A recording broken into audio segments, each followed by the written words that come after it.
નમસ્કાર વિદ્યાર્થી મિત્રો આજે આપણે આ વિડીયોની અંદર ધોરણ 9 વિષય ગણિતની સ્વઅધ્યયન પોથીનો ભાગ 6 નું ચેપ્ટર નંબર 12 આંકડાશાસ્ત્રની વાત કરવાના છીએ।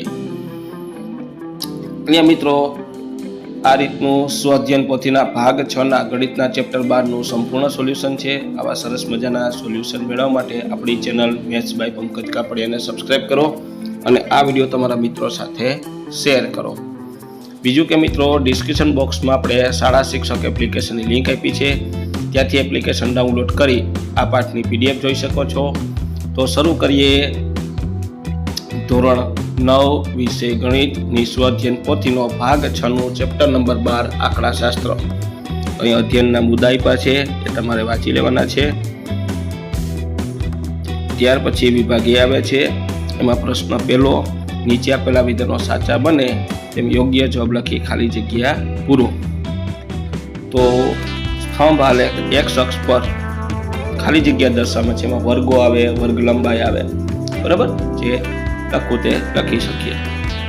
બીજું, સ્તંભ આલેખમાં y અક્ષ પર આવૃત્તિ દર્શાવવામાં આવે છે। પ્રશ્ન 2, નીચે આપેલા વિધાનો ખરા છે કે ખોટા તે જણાવો। ત્રીજું, સ્તંભ આલેખ દોરવા એક અક્ષ પર વર્ગોની મધ્ય કિંમત દર્શાવવામાં આવે છે તો ખોટું। ચોથું, સ્તંભ આલેખ એ લંબાલેખની આલેખાત્મક રજૂઆતનું સ્વરૂપ છે, સાચું। તો ત્રીજું ખોટું, ચોથું સાચું। અને પહેલી ખાલી જગ્યામાં વર્ગો અથવા વર્ગ લંબાઈ લખી શકો, બીજીમાં આવૃત્તિ। ત્યાર પછી વિભાગ બી આવે છે અને નીચેના પ્રશ્નોની ટૂંકમાં ગણતરી કરી જવાબ લખો। તો પ્રશ્ન 5 જોઈએ આપણે। નીચેના કોષ્ટકમાં 4 નિયોન બલ્બનું આયુષ્ય આપેલું છે, વર્ગ લંબાઈ આપી છે, બલ્બની સંખ્યા આપી છે, આ રીતની રકમ છે, તમે જોઈ શકો છો, જો આ રીતની। અને આપેલ માહિતીનો સ્તંભ આલેખની મદદથી દોરો અને દર્શાવો। તો આ જે દાખલા નંબર 5 છે એમાં આપણે સ્તંભ આલેખ દોરવાનો છે। ભેગા ભેગ છઠ્ઠાની પણ રકમ જોઈ લઈએ। હવે અહીંયા મૂળાક્ષરની સંખ્યા અને અક્ષરની સંખ્યા આપી છે, અટકની સંખ્યા આપી છે।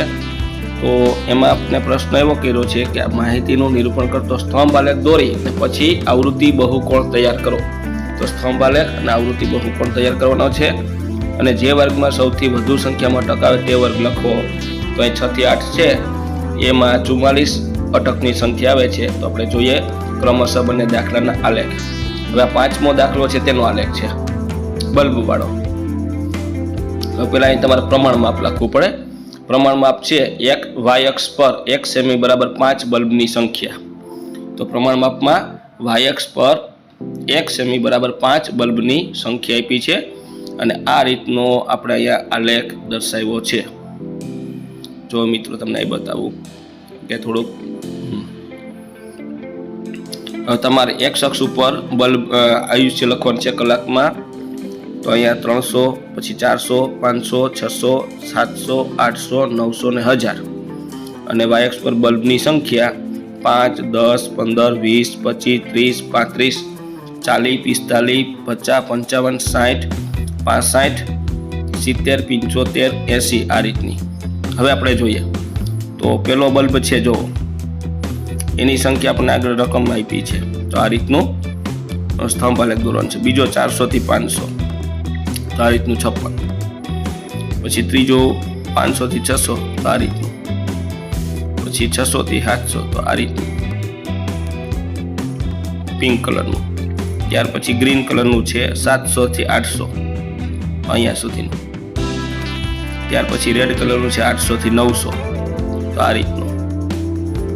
અને 900 થી 1000, તો અહીંયા 52, આ રીતનું 56 સુધી। જો ફરીથી આપણે જોઈએ 300 થી 400, તો એ વ્યવસ્થિત દેખાય છે। પછી 400 થી 500, થોડુંક આપણે ઝૂમ આઉટ કરી નાખીએ, જો આ રીતનું।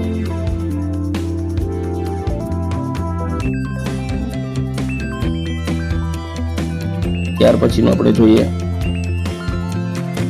તો 600 થી 700 છે, એ અહીંયા 80 સુધી આવશે। પછી બાજુનું છે 700 થી 800।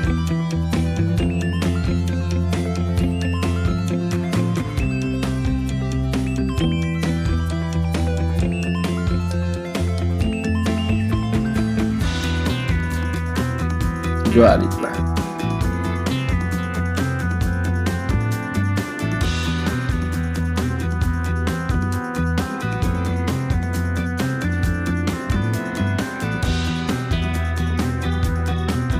રીતના સંપૂર્ણ સ્તંભ આલેખ તમારે દોરવાના છે। જો અહીંયા હવે વ્યવસ્થિત આખે આખું દેખાય છે।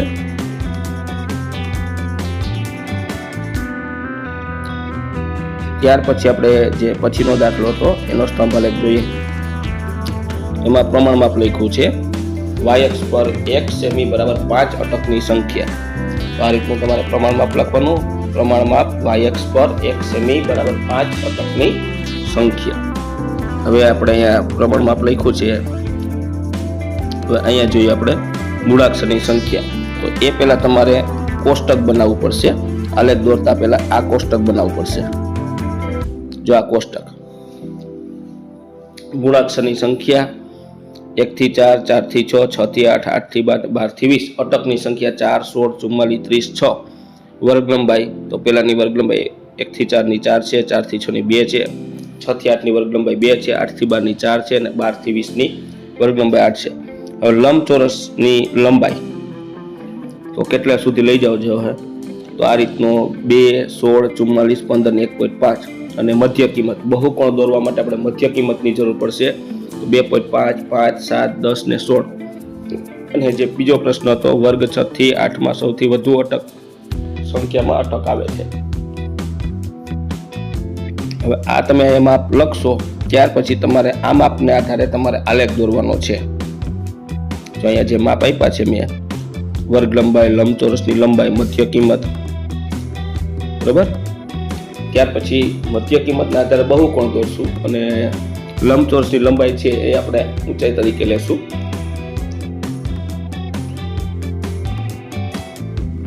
આ કોષ્ટક થઈ જાય ત્યાર પછી આપણે આલેખ દોરશું। આલેખ જોઈએ તો જો મૂળાક્ષરની સંખ્યા 1, 2, 3, 4, 5, 6, 7, 8, 9, 10, 11, 12, 13, 14, 15, 16, 17, 18, 19, 20 સુધી લેવાનું છે કારણ કે અહીં જગ્યા મારે ઘટી છે। તમારે પણ એ જ પ્રશ્ન થશે। અને અહીં અટકની સંખ્યા 5, 10, 15, 20, 25, 30, 35, 40, 45, 50 સુધી। અહીંયા તમે આખે આખો આલેખ વ્યવસ્થિત જોઈ શકો છો। જો પેલું 1 થી 4 તો 1 થી 4 છે એમાં આપણે લંબચોરસની ખાનાની સંખ્યા કેટલી છે? 2। જો પહેલામાં છે 1 થી 4 તો લંબચોરસ ખાનાની સંખ્યા 2। હવે બીજું જોવો 4 થી 6 જે ગ્રીન કલરનું છે એમાં ખાનાની સંખ્યા 16 સુધી। તો જો 16 સુધી આપણે આલેખ લંબાવ્યો છે। લંબચોરસની લંબાઈ 16 સુધી। પછી 6 થી 8 એમાં 44 સુધી। તો આ 44 સુધી। પછી 8 થી 12 એમાં 15 સુધી અને 12 થી 20 એમાં 1.5 સુધી। તો આ રહ્યું છેલ્લું ખાનું। અને આ રીતનો તમારે બહુકોણ મધ્ય કિંમત મેળવી અને ત્યાર પછી બહુકોણ દોરવાનો થાય છે। તો આ રીતનો સંપૂર્ણ આલેખ થશે। કોષ્ટક બનાવવાનું, કોષ્ટક પરથી તમારે આલેખ બનાવવાનો છે।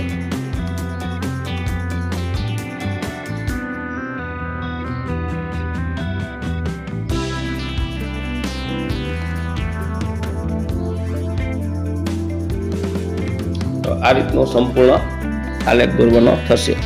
1 થી 4, 4 થી 6 જે બીજો સ્તંભ છે, ત્રીજો 6 થી 8 નો, ચોથો 8 થી 12 નો અને છેલ્લો સ્તંભ છે 12 થી 20 નો।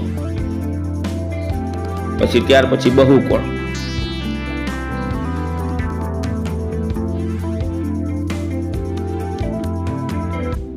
તો આ સ્તંભ આલેખ અને બહુકોણ બંને સાથે દર્શાવ્યું છે અને આ કોષ્ટક। તો મિત્રો આ તો આપણું ધોરણ 9 વિષય ગણિત નિસ્વચન પોથીના ચેપ્ટરનું સંપૂર્ણ સોલ્યુશન જોયું। મિત્રો આવા સરસ મજાના સોલ્યુશન મેળવવા માટે આપણી ચેનલ મેથ્સ બાય પંકજ કાપડિયાને સબસ્ક્રાઇબ કરો અને આ વિડીયો તમારા મિત્રો સાથે શેર કરો।